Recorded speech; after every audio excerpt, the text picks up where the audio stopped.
বাংলাদেশের দক্ষিণ পূর্ব উপকূলে গড়ে ওঠা মিরসরাই অর্থনৈতিক অঞ্চল শুধু দেশের অর্থনীতির নতুন দুয়ারই খুলছে না, বরং এর মেরিন ড্রাইভ সড়ক হয়ে উঠছে পর্যটকদের কাছে এক নতুন স্বপ্নের ঠিকানা।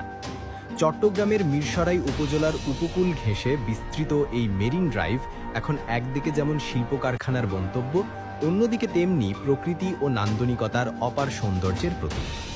কোল ঘেঁষে বয়ে যাওয়া বঙ্গোপসাগরের নীল জলরাশি আর মাথা উঁচু করে দাঁড়িয়ে থাকা নারকেল গাছের সারি যেন একে করেছে প্রকৃতির এক জীবন্ত চিত্রশালা।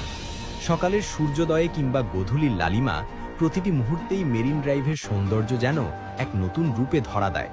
স্থানীয়রা বলছেন, আগে এই অঞ্চল ছিল একান্তই জনমানবহীন ও অনুন্নত। এখন এখানে গাড়ি চালিয়ে যেতে যেতে মনে হয় বিদেশের কোনো উপকূলীয় শহরে আছি। পর্যটন বান্ধব এই অঞ্চলটি এখন ধীরে ধীরে আকর্ষণীয় হয়ে উঠছে ভ্রমণপ্রেমীদের কাছে। অনেকেই সেখানে গিয়ে প্রাকৃতিক সৌন্দর্য উপভোগের পাশাপাশি ছবি ও ভিডিও ধারণ করছেন সামাজিক যোগাযোগ মাধ্যমে শেয়ার করার জন্য। অর্থনৈতিক অঞ্চল ঘিরে অবকাঠামোগত উন্নয়নের পাশাপাশি পরিবেশ বান্ধব পর্যটন কেন্দ্র হিসেবে গড়ে তোলার পরিকল্পনাও নিচ্ছে সংশ্লিষ্ট কর্তৃপক্ষ।